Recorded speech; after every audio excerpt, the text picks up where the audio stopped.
Let's just begin with a quick word of prayer and ask the Lord's blessing. Father, we pray that all the details, all the richness of information will not overwhelm us. We will probably not remember everything, but help us to remember that which would be a blessing to us and enable us to be a blessing to others.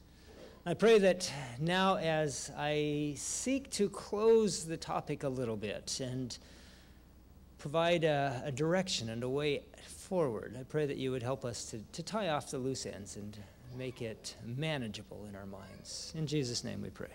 Amen. Well, there's something fun about coming last, and that is that my basic opportunity, goal, assignment, whatever, is to try and not to make sense out of what everything else is said, but to make a sensible way forward in the midst of rather significant challenges and some serious, let's just call it evil. How's that? Just there's some serious evil out there, and we have to deal with this. And how are we going to deal with it? And so that's my goal with this whole thing. Oh, I have one problem here, and that is perhaps going to provide a challenge. We will take one shot at it as I extend my display and try this again and see what we get.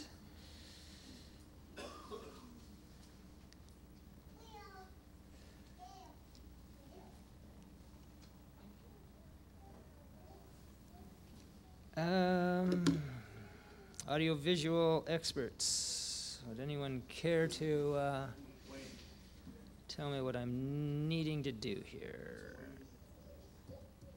Wayne? Is it Wayne? Am I only showing up in an upper right corner? Okay, how do I get it to the full screen? There we go. Is that the control panel that you need right there?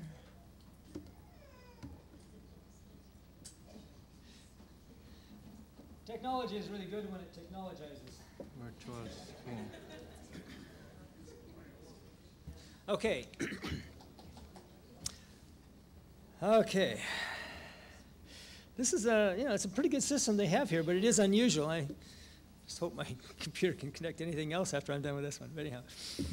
Okay, so the goal here is what do we do about all this? I mean, we can, what's the old saying, it's better to light a single candle than curse the darkness type of thing, We can curse the darkness, and the darkness is, there's plenty there to curse, and it probably deserves some curses, but what do we do about it, okay? Well, we have been given some counsel, and the more time I spend with this, the more exciting this aspect becomes to my mind. The more enthralling, the more hopeful, the more captivating. This is where it's at, people. So let's start off with a story, right? You all know the story of the unsinkable RMS Titanic, which quite famously sank in 1912. The generally accepted account is that it was a little after 10 o'clock at night. The lookout up in the crow's nest or wherever said, "Iceberg dead ahead." The captain was either in his quarters or in a ballroom, accounts vary a little bit, but the first mate was on the bridge, and his immediate response was hard to starboard. Now, if you're a sailor type, starboard is the right side, port is the left side. He said hard to starboard, and this was 1912, so prior to 1930, U.S. and British ships gave their orders in reference to the tiller, not to the ship. So hard to starboard means the rudder goes to the right, the ship goes to the left. So his goal was to go to the left side of the iceberg, and then at a very critical point, he was going to go hard to port and try to swing the back end around the ice. It didn't work. He ended up scraping down the entire right side of his ship, popped the rivets on 6 of the watertight compartments. That's what my dad did for a professional living, actually, is designed compartmentalization of Navy ships. See how many holes you can put in this thing and keep it on top of the water. The architect of the Titanic was on board, and the captain consulted with him as the damage reports were coming in, and he said, we have leaks, we have uncontrollable leaks in sections, I don't know what the numbers were, but 2, 3, 4, 6, 12, and 19 or something. I don't know what it was. Anyhow, no, not 19, there were only 16. But anyhow, so he had leaks in 6. That was 2 compartments too many. As soon as the architect heard the number, he thought momentarily, and he said, she will sink. And he was right. Now, the first mate, William Murdoch, he said, hard starboard. Well, before he was done talking, actually, these guys were professionals, right? Before he was actually done calling out his command to the quartermaster, who's the guy that actually runs the wheel, he was already keying the telegraph down to the engine room, and the order down to there was, stop, full steam astern, okay? So he was hoping to slow the ship down and go around the iceberg. Well, as it turns out, that was exactly the wrong thing to do. Unfortunate for him and a lot of other people, we should say. If he had been a Seventh-day Adventist and had been paying attention 9 years before, he would have known a better approach. Because in 1903, the Lord used a very similar vision given to Ellen White, and we have a different account there, and it's kind of interesting. When Ellen White, told of being on this ship, or, seeing this ship and the iceberg and all that sort of thing, all she says the captain said, the only words she quotes are, meet it. But she then tells what the crew did. So we know what the command meet it actually meant in nautical terms. She said, the engineer put on full steam, and the man at the wheel steered the ship straight into the iceberg. Amen. Exactly opposite. Exactly opposite what the Titanic tried to do. Titanic tried to slow down and get around it, and in the vision, they said, put on full steam and ram that thing straight into the iceberg. So here's the point of that illustration is that glancing blows are not going to work. And the problem that I see is that almost all of us, myself included, would choose a tactic other than what the Lord prescribes. So that's why I think it's sort of important. Okay. Let's start with some basics. You've heard the discussion or you've heard comments about the alpha and the omega of apostasy. I suspect the whole metaphor of the alpha and the omega is in connection with Dr. Kellogg's book, Living Temple, and the pantheism that showed up there. Ellen White, in that context, spoke of the pantheism in Kellogg's book as the alpha. She says, I am instructed to speak plainly. Meet it is the word spoken to me. Meet it firmly without delay. In the book Living Temple, there is presented the alpha of deadly heresies. Okay? Well, here's another one. She says, be not deceived. Many will depart from the faith, giving heed to seducing spirits and doctrines of devils. We have now before us the alpha of this danger. And one more. I recognize this is when her son, Willie White, actually sat her down and said, Mother, we should probably look at the book a little bit anyhow. Okay? She had been told, the Lord told her, bad book, don't get excited about it. This is not a good one. And so she hadn't even bothered to open the book. But Willie said, Mother, we probably should, just for the sake of a little bit of familiarity other than what you've seen in vision. She agreed. So they sat down, they looked at it, and she said this, I recognize the very sentiments against which I had been bidden to speak in warning during the early days of my public labors. Living Temple contains the alpha of these theories. Okay, so we talked about, we've given you 3 statements now describing the alpha, and they're all very closely tied to Kellogg's pantheism and the Living Temple and things like that. But in this last one, notice this. She says the sentiments against which she'd been bidden to speak in the early days of her public labors. Well, when did she start having her public labors? Well, first vision was in late 1845. She started traveling in mid to late 1846, 47, 48 type of thing. What's she talking about that makes any sense? I mean, much of what she had to do in those very early years was try to correct fanaticism that was developing coming out of the disappointment, the passing of the time in 1844. Nothing like the passing of the time had happened in the early 1900s. That can't be what she's talking about. What is she talking about here with these sentiments or these things that in the early days? I'm going to argue that it was spiritualism. Spiritualism, as you have heard, I think Jonathan had a picture up, or somebody had a picture up, I forget, somebody, maybe more people than one, had a picture up of the Fox sisters, right, the whole Hydesville, New York. Here's a little commemorative something or the other that I don't remember where I found that, but anyhow. There was the date there, March 31, 1848, that's the famous rapping story beginning, right, okay? Why do I think that's the element from her early years? Because when she's talking about Kellogg and the pantheism, she minces absolutely no words and says, this is spiritualism, okay? So you got a few statements along those lines. She got a lot of, we would say, pushback or blowback or flack or argument or objection or whatever else you want to call it. She never backed down, not on this point at all. She doubled down on her statement and kept on saying things like this. Souls will be lost through the sowing of the sentiments found in Living Temple. In presenting error, you, Dr. Kellogg, have united with the Prince of Darkness in his work of seducing souls to eternal ruin. That's not a good recommendation. When you wrote that book, you were not under the inspiration of God. There was by your side the one who inspired Adam to look at God in a false light. Well, it's not really good either. Dr. Kellogg makes a statement that he cannot see in Living Temple the things that I have said are there. Why can he not see them? Because his mind is being worked by the very one who seduced the angels of God in the heavenly courts. Okay, that's not a good recommendation. None of these are good, really. You notice that? But they're spirits so that at times he would say and do things the nature of which he could not understand. He seemed powerless to escape from the snare. Okay, so when you're powerless to escape from the snare and you're doing things that you don't understand, it means that something is definitely affecting your cognitive function, okay? Your brain is being played with, or just played, like they say, he played him like a violin, or, you've heard that kind of a statement, okay? Ellen White calls what Kellogg was into spiritualism. She links it directly to the devil. That's bad.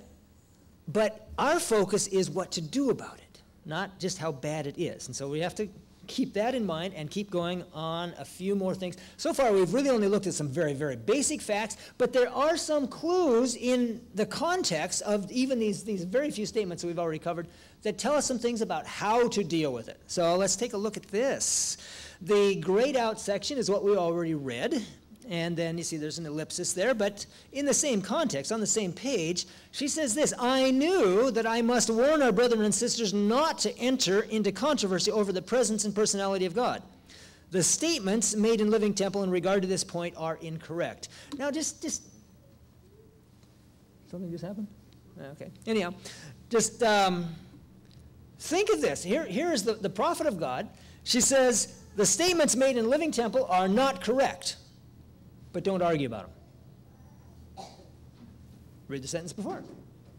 Do not enter into controversy on that topic. Do not. Here's another one. In context, again, the grade we've already read. We are to meet it, but it is not to be met by our taking our working forces from the field to investigate doctrines and points of difference. We have no such investigation to make. Now, that strikes me as counterintuitive. I'll just be honest. If, the prophet wrote me a letter and said, there's a big problem over here, and this is the very core of the problem, it's saying bad, wrong things, my initial reaction would be, wowzers, that's a problem. We've got to meet it, right? So we've got to get over there and figure this thing out and counteract it. And I would probably end up doing exactly what the Lord told the prophet not to do. I'm just being honest. That's what I would do. Okay? Now, there's some tricky, fine lines here. Okay, so just bear with me. I'll try and hope that I can explain it all here in a moment.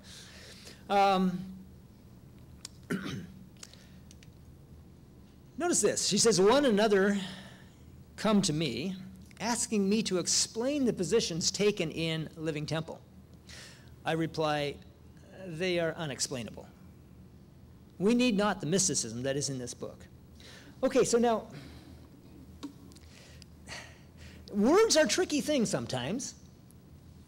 She just, in the previous slide, she just explained that the statements of Dr. Kellogg in regard to the nature of God are incorrect. Well, is that not an explanation? How is it then, in this slide, she says they're unexplainable, and she says, I'm not even going to try, okay? See, so there's kind of a fine line, and here's my best effort to make sense out of this, okay? Because right at this point, some of you, quick-thinking, sharp-minded Seventh-day Adventists, could be saying, I just spent a whole day. Am I listening to something I'm not supposed to be listening to? You see, you could ask that question, and that's not a bad question to ask. I don't think so. But there is a fine line. So here's the deal. As best I can make out from this, what Ellen White is saying is not to be unaware that there are problems, not to know what the problems are, or not that we should not know what the problems are, but that there is an investigation into the very nature of the false teachings themselves that is dangerous. Amen. Does that make sense? Okay. So we've had some explanations into the, how would I say, the, like I say, it's a very fine line. You could say that, some of the explanations, some of the presentations, have addressed the nature of the errors and the setting of the errors, the context, the background, those things. That's not the concern, I don't believe. The concern comes from placing yourself into a situation where, a couple of things. Number one, exploring with a mind that says, if I just need to understand this for myself. Okay? That's dangerous when you're dealing with this stuff. That's dangerous.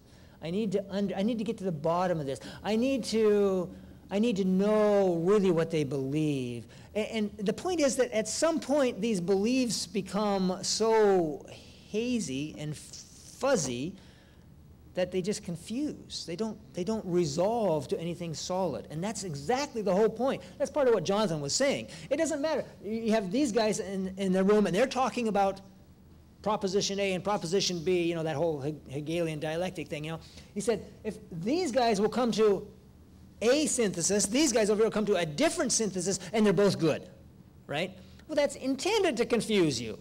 How can they both be good if they happen to end up being mutually exclusive, Okay. Playing with that kind of stuff, there is this level where I would say we have no business playing with this. I would also, from other statements, I don't have those on here, Ellen White warned people, don't talk to Dr. Kellogg.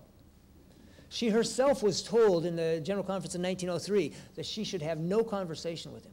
Amen. Because he was so confusing. He was so earnest and so sincere, it seemed.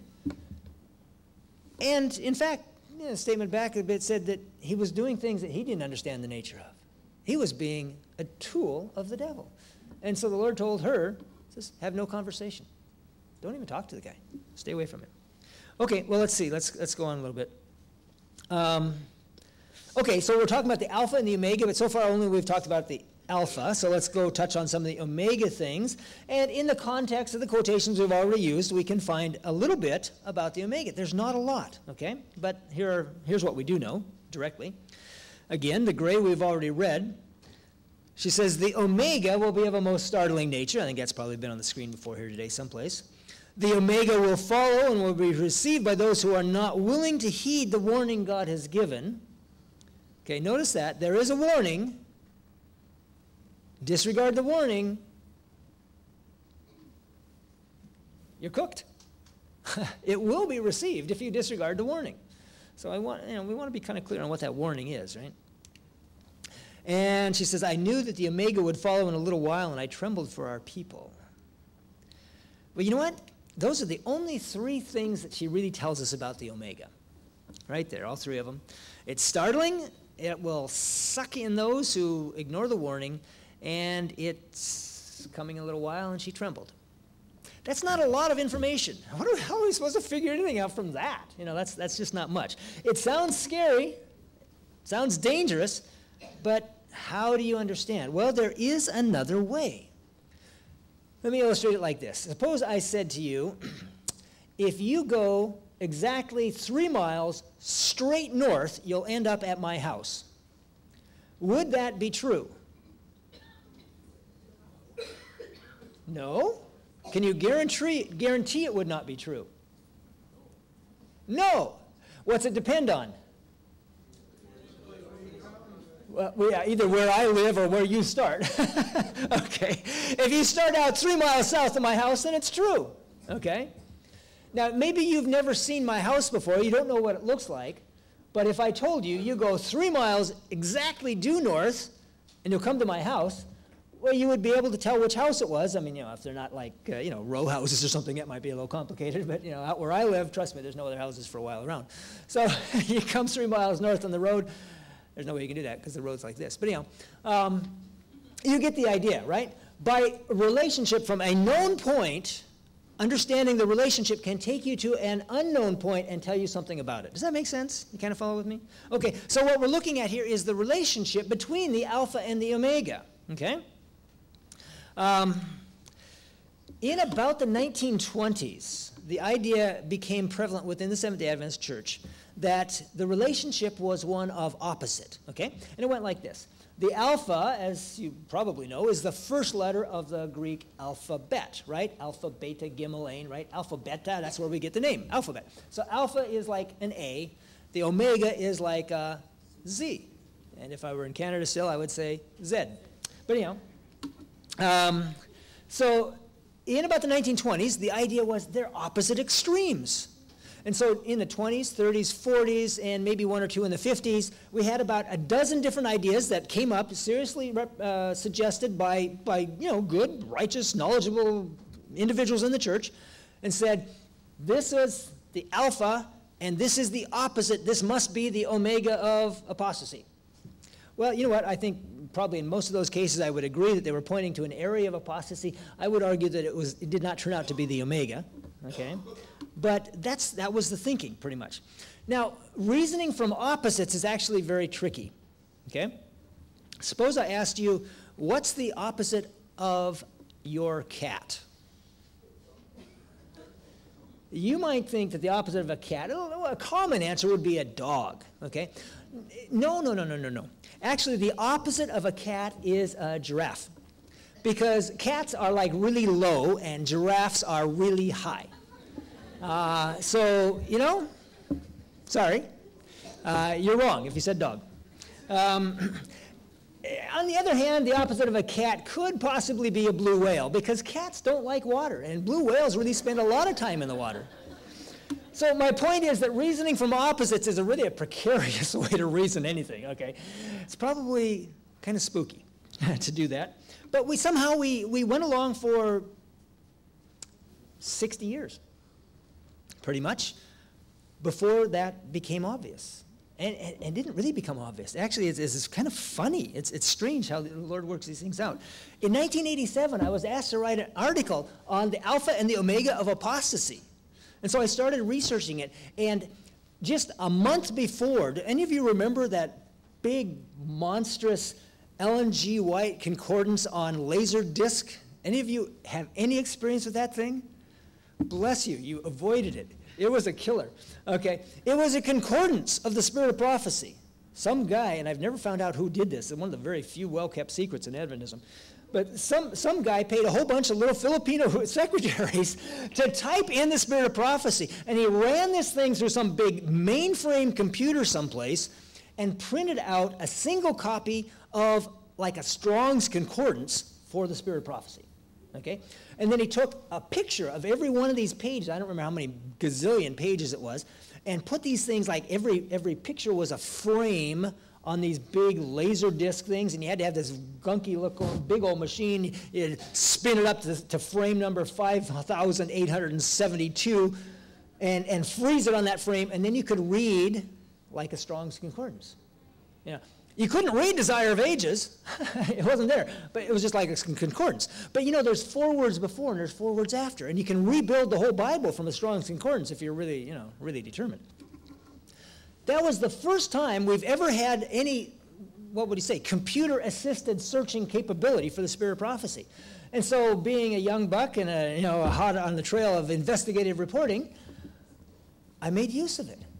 And it gave me the chance to look up all the phrases and all the individual words that were Ellen White ever used in connection with the Alpha and the Omega. And you know, by the end of my research, I wrote an article I never figured I was going to write. And what I said in my article was that, guess what, guys, it's not an opposite. It's not an opposite at all. It's a progression. It's like this is an acorn and this is an oak tree. I was politely scoffed at in 1987. And people said, how in the world would Adventists ever get sucked into that weird, touchy-feely mysticism stuff? It's like, Adventists, are, if anything, were too scientific. Yeah. Who could ever imagine Adventism getting enthralled with pantheism of all stupid things? I said, I don't know, the prophet imagined it, I guess. Don't blame me. Anyhow. This is one of those statements. Living Temple contains the alpha of a train of heresies. You know what? Ellen White uses that train of construction like something like 17 times. She never means opposites. You know, it's always train of progression, going from here to there. Okay, that was one of the ones that really kind of blew me away. Okay, well, let's go on. So the alpha and the omega, the relationship is one of logical progression, right? Okay, alpha beginning, omega is the full end. It's like an acorn or an oak tree. Let's go on. Well, so there isn't a whole bunch of information about the omega, only those 3 statements we already showed you, right? So the best point to understand it is to understand the relationship and then know everything you need to know about the alpha. So let's go back and get a little bit more about the alpha.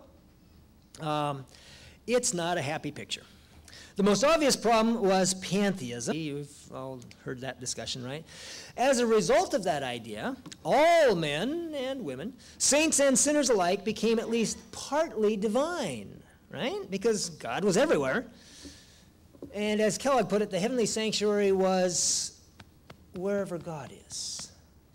That was why the book was named The Living Temple, right? Now, this is a fine line again. Because the Bible does say something about, know ye not that your body is the temple of the Holy Spirit, you know?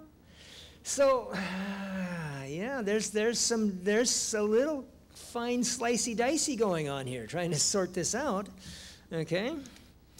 Beyond the philosophical elements, there were also clear indications of direct supernatural involvement. We've seen some of those.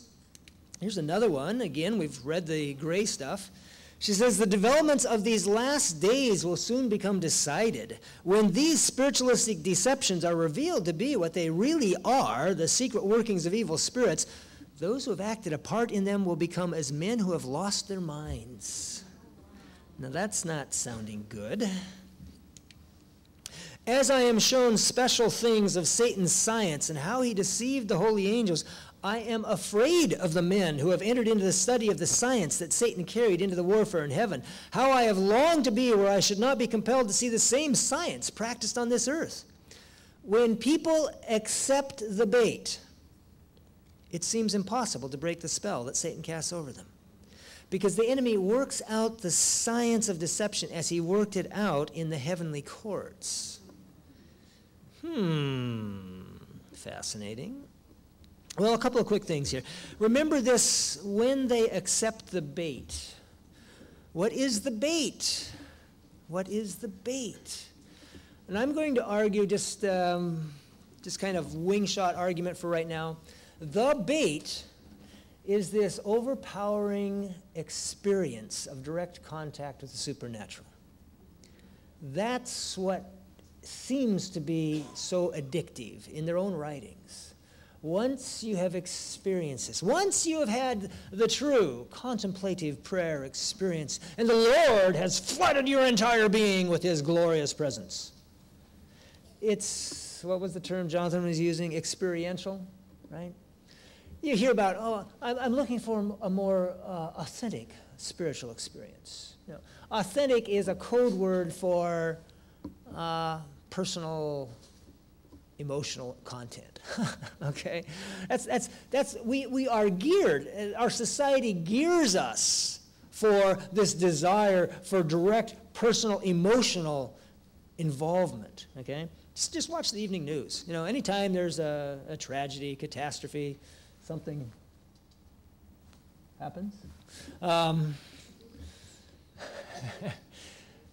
Speaking of catastrophes. Anyhow, you know, they always do the man on the street interview. You know, okay, so there was just an explosion. The natural gas line blew up, and 27 people were killed in the apartment building. And they walk up to some guy who's absolutely no authority on anything, and they stick a mic in his face and say, "How does it feel when this happens in your own neighborhood?"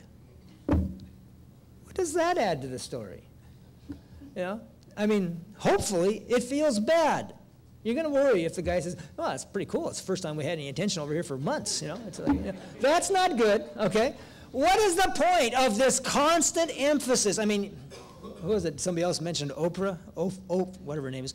You know, television, the media, everything is geared towards personal involvement. Okay, and when you read the accounts of those who have swallowed debate, Adventist and non-Adventist alike, they always go back to this is when I began to find the Lord, you know. And so I would say that the contemplative, meditative element, this common thing that Jonathan was pointing at, the circle, the mystical element, always drawing you down to this condition of pantheistic recognition of oneness with the universe. That's the bait, as near as I would understand it. Well, let's go on. What was this science that Satan carried into the warfare in heaven? Well, Ellen White actually writes quite a bit about the original rebellion of Lucifer in heaven. And there's quite a bit to be learned from those passages. Here's one. She says, leaving his place in the immediate presence of the Father, Lucifer went forth to diffuse the spirit of discontent among the angels. He worked with mysterious secrecy and, for a time, concealed his real purpose under an appearance of reverence for God. He began to insinuate doubts concerning the laws that govern heavenly beings. Stop there for just a moment. I'm guessing angels have a pretty good IQ. And so when Lucifer comes around and starts spreading doubts in the heavenly courts, I'm thinking we're talking really industrial strength subtlety here. Okay, he didn't just walk up to Gabriel one day. You know, I think maybe God got it wrong this time. I doubt that's how he approached it. Okay, but some little itty bitty subtle doubt. Okay, he began to insinuate doubts concerning the laws that govern heavenly beings, intimating that though laws might be necessary for the inhabitants of the world, angels, being more exalted, needed no such restraint, for their own wisdom was a sufficient guide. Notice this thought right here. You don't need any restraint. You're smart enough. It's easy to kind of glide past that, overlook it, but that's the main point.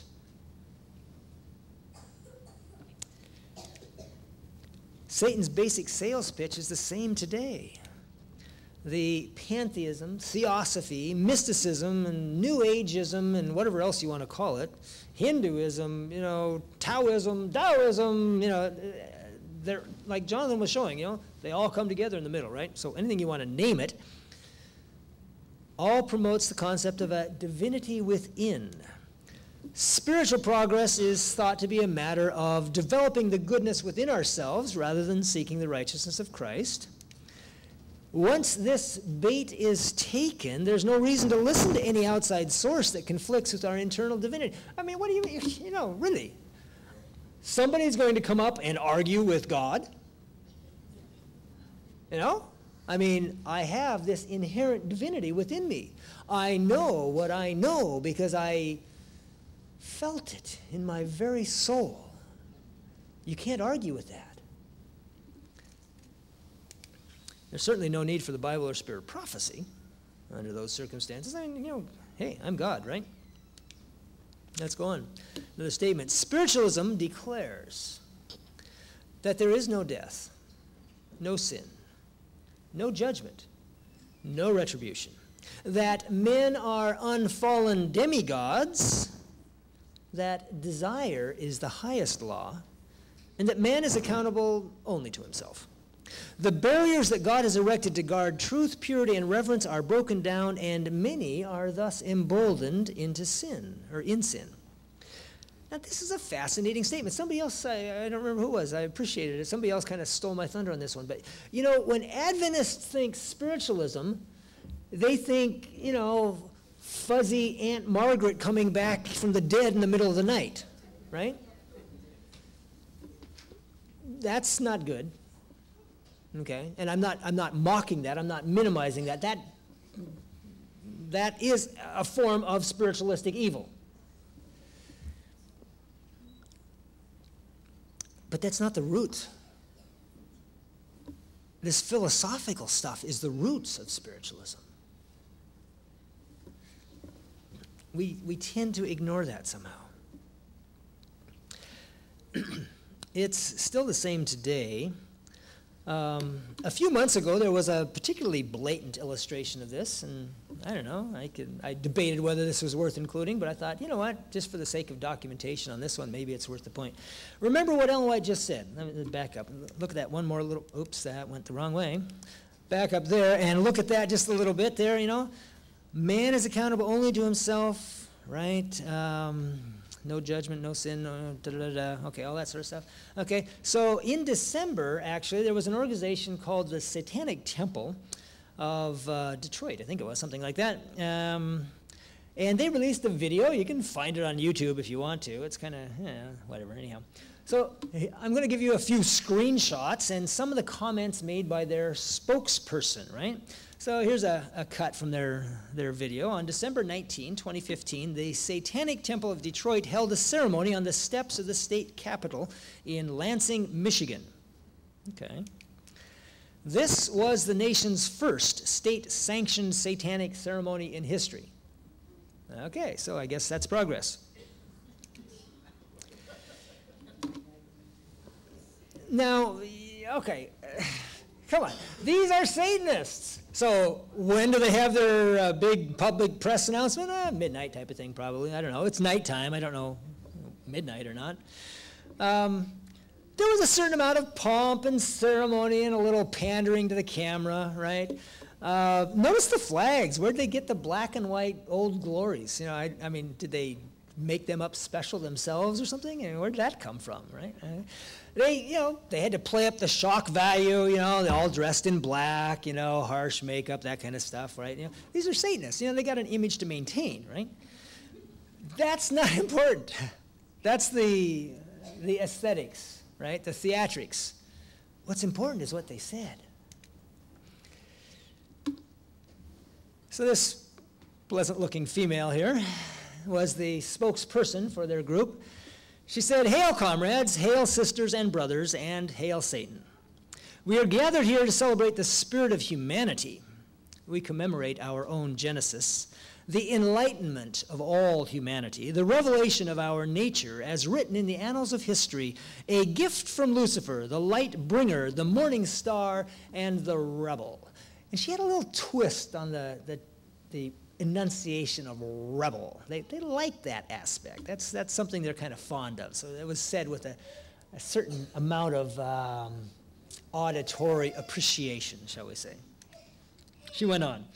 "We are Satanists. We engender moral, spiritual, and sexual freedom, personal independence, and insist," and she emphasized that point, "and insist upon personal choice in all things."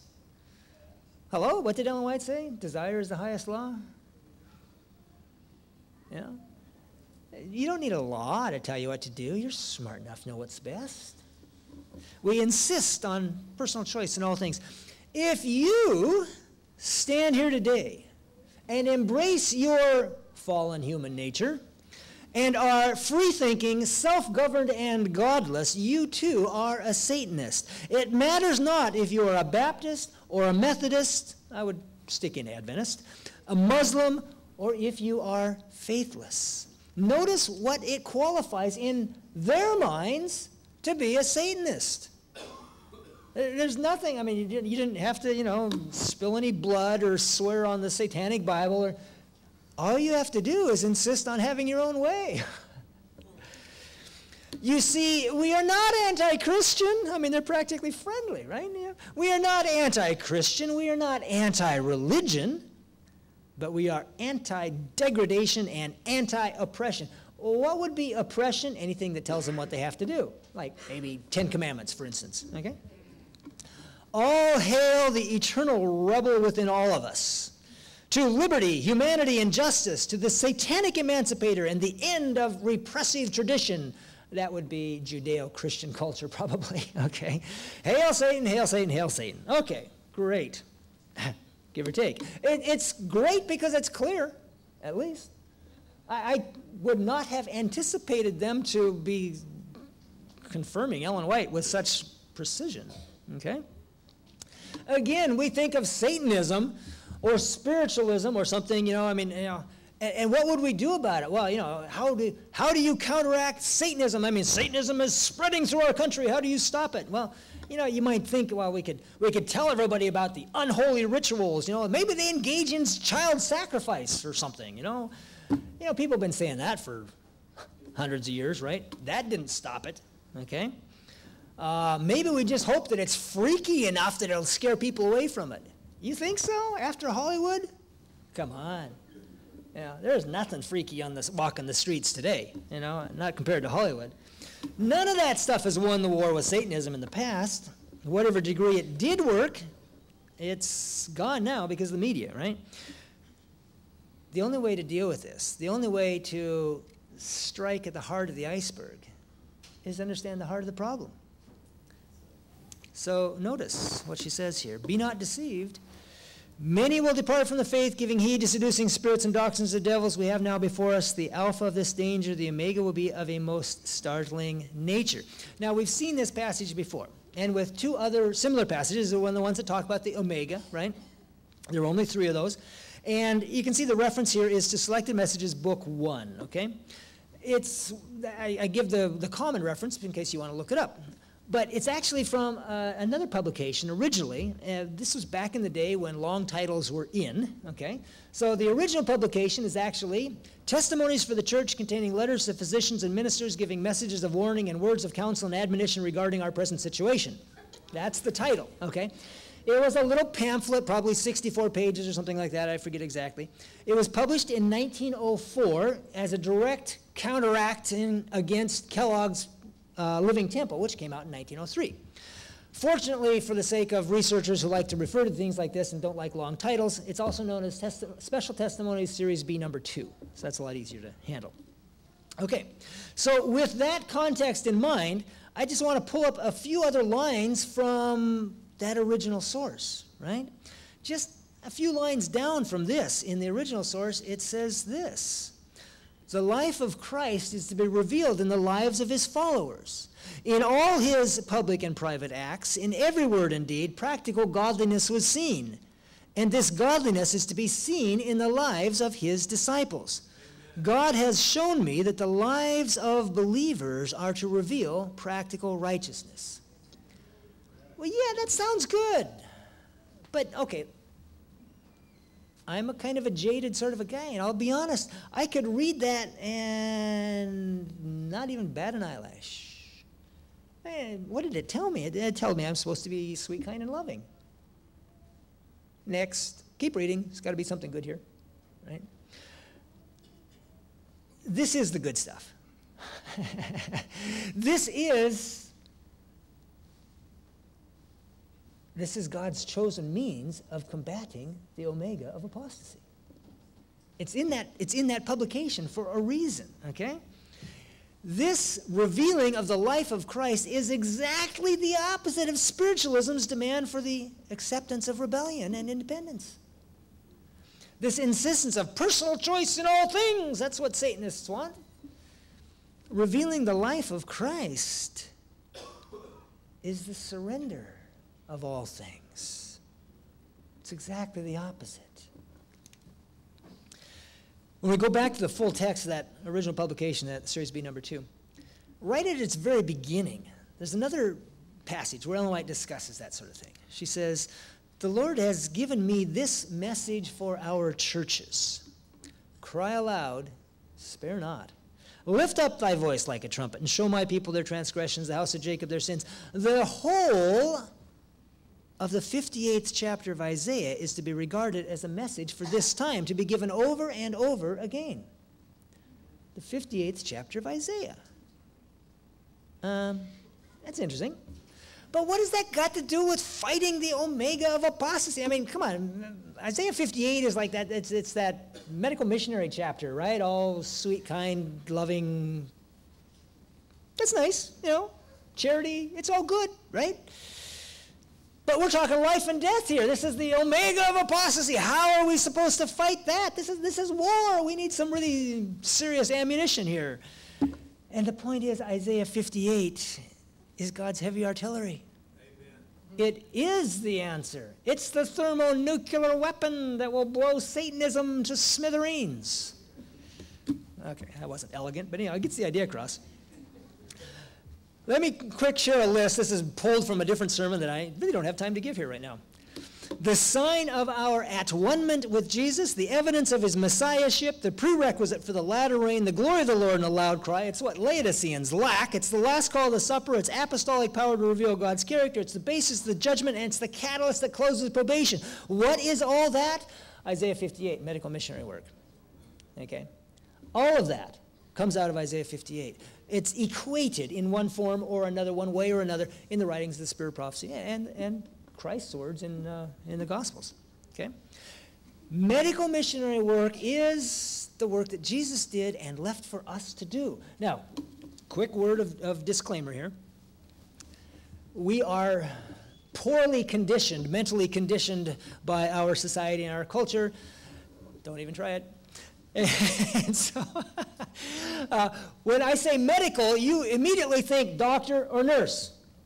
And that's unfortunate. Medical missionary work does not require a medical degree. Medical missionary work starts with complicated things like raking leaves for the little old lady down the street. Singing gospel hymns is medical missionary work. Anything that helps another person in a spiritual way. Danny, I will not be able to make that time frame. I appreciate your enthusiasm, but it's not going to happen this time. But I will go as rapidly as I can, and they will listen very rapidly because they're good at this. Okay, let's go on. So, a quick look at some of the magnitude of Isaiah 58, okay? There is a work to be done by our churches that few have any idea of. I was an hunger, Christ says, and you gave me meat. I was thirsty, and you gave me drink. I was a stranger, you took me in. Naked, and you clothed me. I was sick, and you visited me. I was in prison, and you came unto me. There is a work as yet untouched that must be done. This work is the work that churches have left undone, and they cannot prosper until they have taken hold of this work in cities and highways and in hedges. And I would challenge you to consider what that word cannot means. Churches, Seventh-day Adventist churches, cannot prosper until they take hold of medical missionary work. Faith in Jesus Christ as our personal Savior, the one who pardons our sins and transgressions, the one who is able to keep us from sin and lead us in his footsteps, is set forth in the 58th chapter of Isaiah. You want to know what righteousness by faith looks like? Isaiah 58. Boom. Time is short, and there is a great work to be done. This letter is written to a conference president. Time is short, and there's great work to be done. If you have no interest, if you feel no interest in the work that's going forward, if you will not encourage medical missionary work in the churches, it will be done without your consent. For it is the work of God, and it must be done. Notice this one. We cannot keep, the original says this day, but the sentence before is talking about the Sabbath, right? We cannot keep the Sabbath holy unless we serve the Lord in the manner brought to view in the scripture, ... What scripture do you think she's going to quote? Is not this the fast that I have chosen? To loose the bands of wickedness, undo the heavy burdens, let the oppressed go free, and that you break every yoke? Is it not to deal your bread to the hungry, to bring to your house the poor who are cast out? When you see the naked, that you clothe him, hide not yourself from your own flesh. That's what she quotes. Opinion of Christ-like work for the body and Christ-like work for the soul is the true interpretation of the gospel. Now, I was an English teacher for a long time. Does anybody know what that word is? What kind of word? What part of speech? It is an article. Which article? It's the definite article. It's the difference between I put your purse in the car and I put your purse in a car. Okay? If it was my wife involved, she would not be happy with the second option. Okay? It's the difference between definitiveness and generality. The union of Christ-like work for the body and Christ-like work for the soul is not one acceptable interpretation of the gospel. It's the only acceptable interpretation of the gospel. Seriously, that's what Jesus did. We are Christians, right? Maybe we should consider what Christ did. Medical missionary work and the gospel are one. If united, they make a complete whole. And what if they're not united? Oh, that's not good. I want to tell you that when the gospel ministers and the medical missionary workers are not united, there is placed on our churches the worst evil that can be placed there. Let's go back with a little more English grammar. What kind of word is worst? It's an adjective, but it's a particular category, a subcategory of adjective. We call them, it's a superlative. You have bad, maybe you have poor, or maybe unpleasant, and then poor, and then bad, and then worse, and then worst.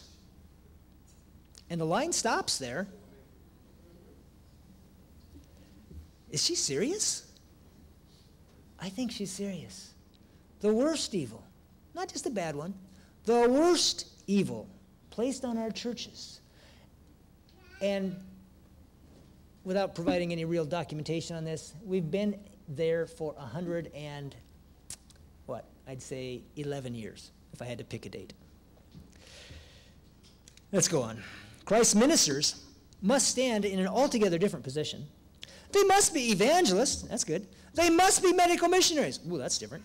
They must take hold of the work intelligently, but it is of no use for them to think that they can do this while they drop the work which God has said should be connected with the gospel. If they drop out the medical missionary work, they need not think that they can carry forward their work successfully, for they have only half the necessary facilities. Ain't going to happen.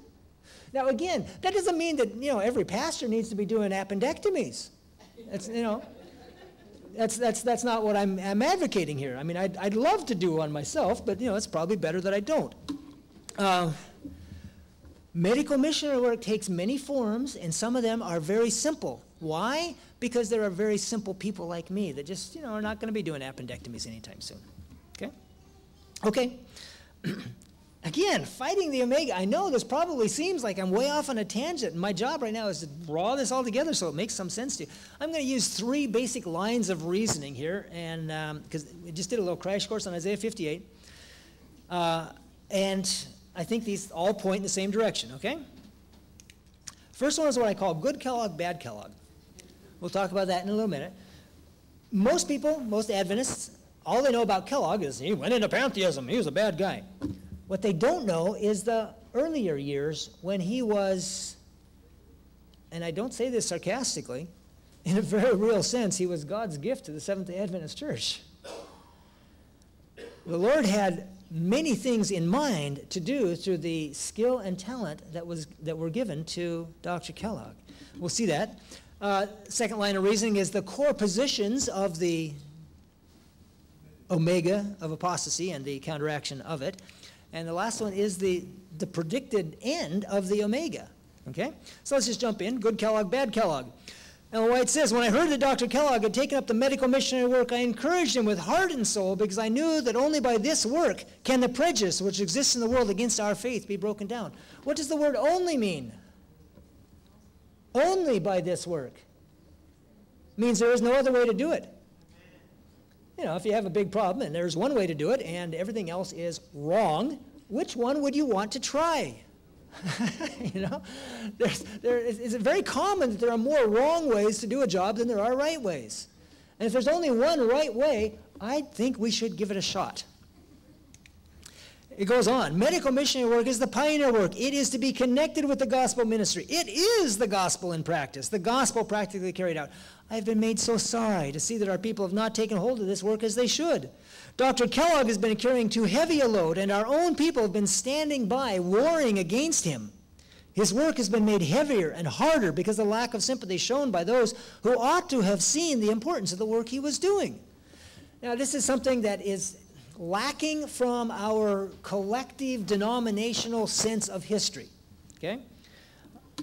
We don't recognize the good Kellogg. We gloss over that, and we focus on the bad Kellogg. But the good Kellogg, everything that God wanted to do through the good Kellogg, is exactly what's necessary to counteract the evil that later came from the bad Kellogg. What's the date of that one? 1901. This is in the General Conference of 1901. Public address, General Conference. She says, listen, folks, you have been warring against Dr. Kellogg. Another time in the 1903, she said, you have made war upon him. You have made his work doubly as hard as it should have been. You have, what did she say? Oh, there's another one. These are different sermons here, but anyhow. It's another one where she says, if the brethren in America would stop criticizing and finding flaws with Dr. Kellogg because of the nature of work he's doing. She was just talking about medical missionary work. They didn't like medical missionary work. It's messy work. It can be very messy work. I spent a night with a gentleman on going through DTs on my classroom floor one time. That's messy. It was a blessing to him. It was a blessing to me. But the people didn't like that. The people didn't like actually meeting the needs of the people around them. They wanted to preach the message, not live the message. Okay? Well, anyhow, my thought is pretty simple. The truths advocated by the good Kellogg, when recovered from their errors, right, are the only things that will effectively combat the errors that the bad Kellogg turned those lines of truth into. Notice the magnitude of what God was trying to do through this guy. Dr. Kellogg has done a work that no man I know of among us has had qualifications to do. Dr. Kellogg is to stand as God's physician and is to do an exalted work. The Lord has placed Dr. Kellogg in a very responsible position, standing as the greatest physician in our world, a man to whom the Lord has given understanding and knowledge. Sounds a little bit like Solomon. You remember Solomon kind of flipped traces too, you know? Just to say that, you know, the guy did bad is not to say that he was never intended to be doing good. Okay, so that's just kind of a general thought, good Kellogg, bad Kellogg. Let's go to the core positions here. The great controversy started for a reason. Lucifer said God's government was faulty. He's still saying that, of course. It's worth the trouble to look at his claims. If you drill down deep, one of, if not the most basic of all Satan's claims, goes like this. Unselfishness, the principle of God's kingdom, is the principle that Satan hates. Its very existence he denies. From the beginning of the great controversy, he has endeavored to prove God's principles of actions to be selfish, and he deals in the same way with all who serve God, that's you and me, to disprove Satan's claim as the work of Christ and all who bear his name. How would we disprove the claim that there is no such thing as unselfishness? And I submit that we probably ought to be exemplifying unselfishness, which is pretty much medical missionary work. Notice what Ellen White says the principle of God's kingdom is. Self-renouncing love is the law of life, as in anything else is death. To give is to live. Self-sacrifice is the law of self-preservation. Jesus said the same thing. He who would lose his life for my sake will find it, but he who would save his life shall lose it. We are called to service, self-sacrificial service. This is the exemplification of the character of God. Look at this last statement here. Self-renunciation is the great law of self-preservation. And self-preservation is the law of self-destruction. We must give up our lives to God's service, or we will lose them. It's exactly the opposite of what Satan says. Lucifer says there's no such thing as unselfishness. I insist on my own personal choice. God says unselfishness is the only way to stay alive. Look at this quote one more time here. Unselfishness, the principle of God's kingdom, is the principle that Satan hates. Its very existence denies. It was to give his own life, in his own life, an illustration of unselfishness, that Jesus came in the form of humanity. Boy, it's a good thing Jesus took care of that job. Oh dear, there's more to the statement. And all who accept this principle are to be workers together with him in demonstrating it in practical life. That's us. The issue of unselfishness, or selfishness, that issue, as the Satanists put it, insistence on personal choice in all things, I will get what I want, is the very core of the great controversy. Whatever it was that Lucifer first rebelled against, whatever, God said do this and he did something else, right? No matter how big or small the issue was, at some point, he thought to himself, what God has asked me to do is not in my best interest. I will be better off if I do my own thing. I will exert my own personal choice, and it will be better for me. The moment you say that, when you say, God has asked me to do what is not for my best interest, you've lost faith. How can you have faith in someone who's willing to ask you to do what's not in your best interest? He's either mistaken or deliberately putting you in a bad spot. You can't have faith in either of those. This is why righteousness is by faith. It's at the very core and the heart of the entire great controversy. Do I trust God when he says, Dave, lay your life down? It's the only way to stay alive. Do I trust that? Without faith, it is impossible to please him. For he who comes to God must believe that he is, and that he is a rewarder of those who diligently seek him. Oh, but what has this got to do with medical missionary work? What's that got to do with the omega of apostasy? Well, let's keep going. Yeah, I was supposed to read that too. Whatever is faith, not from faith is sin, okay? Look at this next statement. The design of the gospel is, by means of remedial missionary work, to confront this evil of selfishness and destroy its destructive power by establishing enterprises of benevolence. Anybody ever have to take a remedial math class or remedial English when you went to college? No hands, it's okay. Do you know what I'm talking about? Bonehead English, right? Remedial, you were supposed to learn that in high school, man. Remedial. So this remedial missionary work, where's the defect that's being remedied? It's in his church. It's us. The evil of selfishness is to be confronted. It's first to be confronted in our own lives and hearts, and then through our example to be confronted in the world. But we cannot confront the selfishness of the world when we are still selfish ourselves. That's nice. Omega of apostasy? Are we there yet? Let's keep going.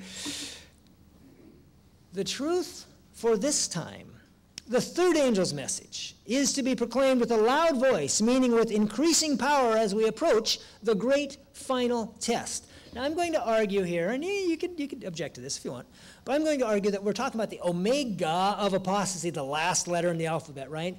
I'm going to argue that the omega of apostasy and the great final test have got to be in close proximity.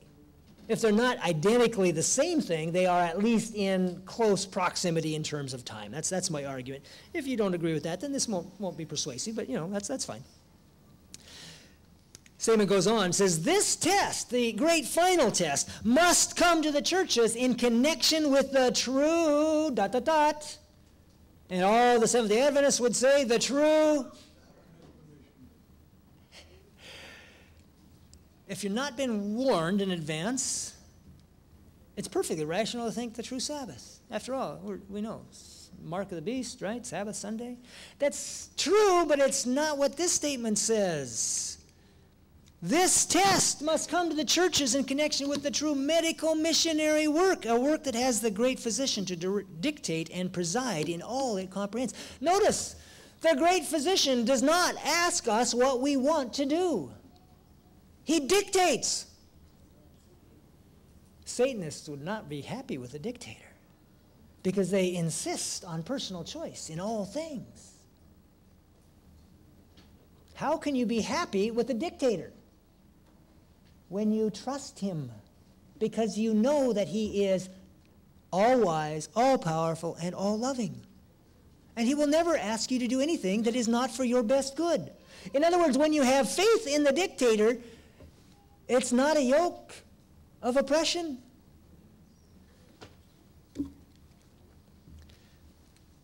Why? Why this medical missionary stuff at the end of time? Well, because of the conditions of the last days. Notice this. Okay, now we switch to the demise. In the last scenes of this earth's history, war will rage. There will be pestilence, plague, and famine. The waters of the deep will overflow their boundaries. Property and life will be destroyed by fire and flood. We've seen some of that. I'm going to guess we're going to see a lot more. That's just my estimation of it. I think, from all that I read in the Spirit of Prophecy especially, and Revelation too for that matter, but the Revelation is somewhat less specific, I think we're going to see the crumbling, the slow crumbling, not the immediate tip over sideways type of a crumble, but the slow crumbling, the becoming ineffective of basically everything that we see in the world today that lends stability and support. Law and order, not so much eventually, I don't think. Finances, is it really hard to imagine a really financial problem now? It's like hard to imagine how it can hold together, really. International finances are such a mess. Everything is on like balanced on a knife edge right now. It's just like bizarre. Politics, nothing contention going on in the politics today. What else? Healthcare? Could you imagine healthcare having a problem if it survives, the Affordable Care Act? Let's go on.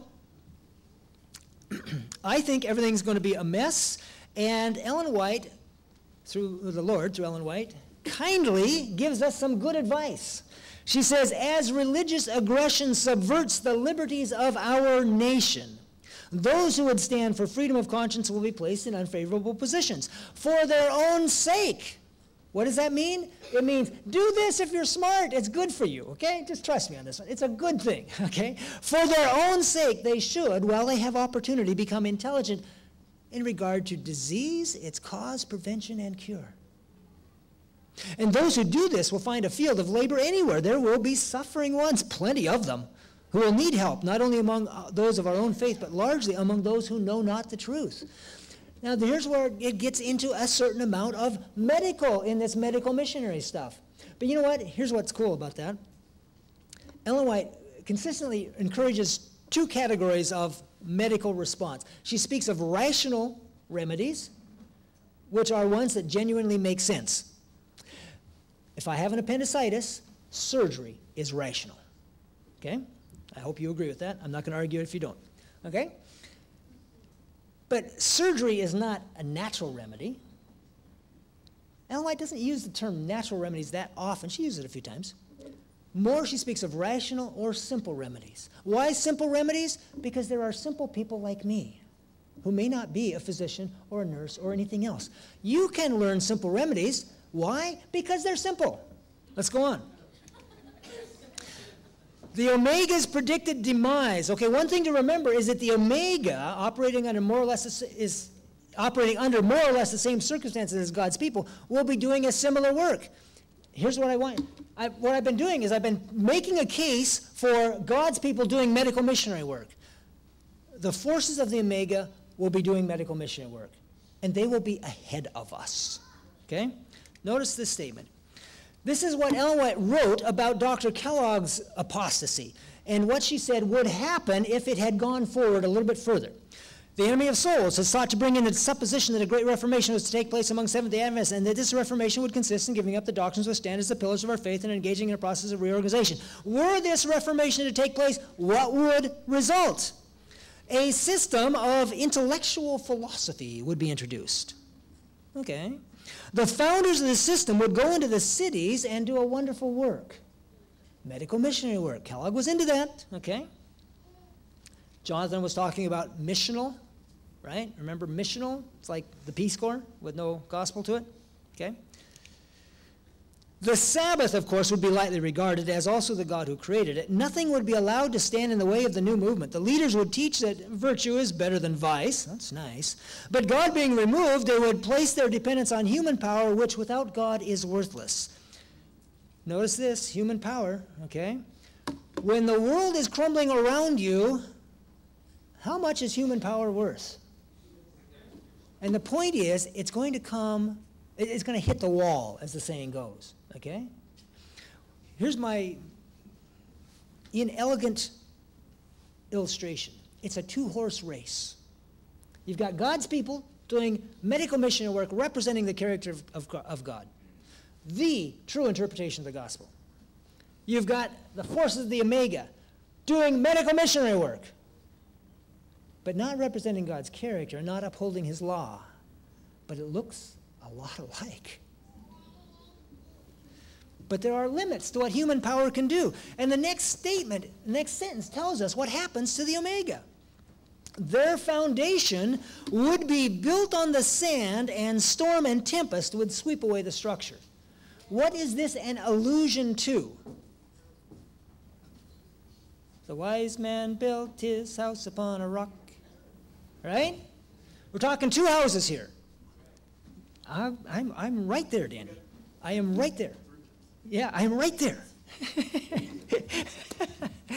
Okay. Sorry. Okay, that's the illusion, okay? The houses are the same. The only difference is the foundation. But more important to us is the storm is the same. It's not a case of God saying, this guy was foolish, so I'm going to hit him with a Cat 5 hurricane and blow him away. But this guy was smart, so we will send him April showers to make his Mayflowers grow. Okay? That's not what it is. It's the same storm. It beats on both of these houses. The rain comes down. And one house stands because it's not depending on human power. And so as these two forces are going forward here, they hit the wall. Human power is now worthless. It comes to a point where these people either A, do not have anything more literally, physically, mentally, emotionally, whatever, they don't have anything more to give. That's one possibility. Or they simply reach the point where selfish hearts say, I'm not giving anymore. And storm and tempest sweeps them away. Under the same circumstances, God's people come to the same place that Philip came one day when Jesus turned around to him and said, why don't you feed him, Philip? And Philip says, 200 pennyworth wouldn't buy enough for a morsel. And depending on something entirely outside of human power, they fed that multitude that day. Amen. And so what happens is they hit the wall, and then by faith, God's people continue to do what is impossible for them to do in their own strength. Storm and tempest sweeps away the Omega. You know, I often get the question, how are we going to purify the church of the Omega? And I hate to be the bearer of bad news. It's not going to happen. It's going to be here till storm and tempest takes it away. That's the prophecy. You're not going to get rid of this. Hang on to your dentures. We're in for a ride. But you're not going to get rid of it. In the last great conflict of the controversy with Satan, those who are loyal to God will see every earthly support cut off. Notice the title on this one, The Latter Torrent. We often talk about the latter rain. I think there's a relationship between the rain and the storm. This is the end. And the latter rain has been falling before this, I would think, in my depiction or my understanding of things. But at the very end, something unique happens to God's people. In the last great conflict of the controversy with Satan, those who are loyal to God will see every earthly support cut off. It's a terrible thing. No, it's not. It is safe to let go of every earthly support and take the hand of him who lifted up and saved the sinking disciple on the stormy sea. That is not a bad thing. When were Christians supposed to be depending on earthly support? We can never perfect a round, full Christian experience until every earthly support is removed and the soul centers its entire affections upon God. You are in for a tough ride. The latter torrent is going to sweep away the last vestiges of selfishness from God's people. It's not going to be a walk in the park, but it's a huge blessing. And when you let the people see that your dependence is upon a higher power, you will win souls. Think of it like this. The world is falling apart. It's dog eat dog, every man for himself. And God's people are out there helping people, continually blessing, doing things, giving food, giving clothes, doing whatever they can do. And the rest of the world looks at them and says, it's impossible to do that, man. No way they can do that. They would die if they keep doing that. And you know what they do? They keep doing that. And it comes down to the point where he's, here you are, and there's this guy, and he's hungry. And you give him a sandwich, you say, take the sandwich, man, you need it. And maybe he's got a little decency left in his heart, and he looks at you and he says, but what are you going to eat? And you can say, it doesn't matter, you're hungry, take the sandwich, but what are you going to eat? It doesn't matter, God has my back. God takes care of me. You don't have that. You need the sandwich. But if you want, I got a book here that'll tell you how to have God take your back too. Can you imagine the ease of witnessing under those circumstances? This issue is now clarified. Selflessness is the only way to live, brother. Get on the ship or miss out. God's purpose in committing to men and women the mission that he committed to Christ is to disentangle his followers from all worldly connivings and policy and to give them a work identical with the work that Christ did, that they might continually be Christ's representatives in character. Identical. That's a little book you got, that's where that came from. Identical with the work that Christ did. What did Jesus do? Oh, come on, you know what Jesus did. He mingled among men. He ministered their needs. He won their confidence. And then he bade them follow me, right? Christ's method alone will give true success in reaching the people. How do we defeat the omega of apostasy? Here is, I believe, the most important prayer ever contained in the spirit of prophecy, that tells us what to do to administer the coup de grace, the blow of mercy which puts the devil's plan out of action. It is our privilege to lay hold of the divine nature and say, Lord, you promised it. Amen. We ask thee to give us a spirit of self-denial and self-sacrifice. Only then will we defeat the omega of apostasy. Only then will we represent Christ. Only then will his salvation be complete in our lives. Amen.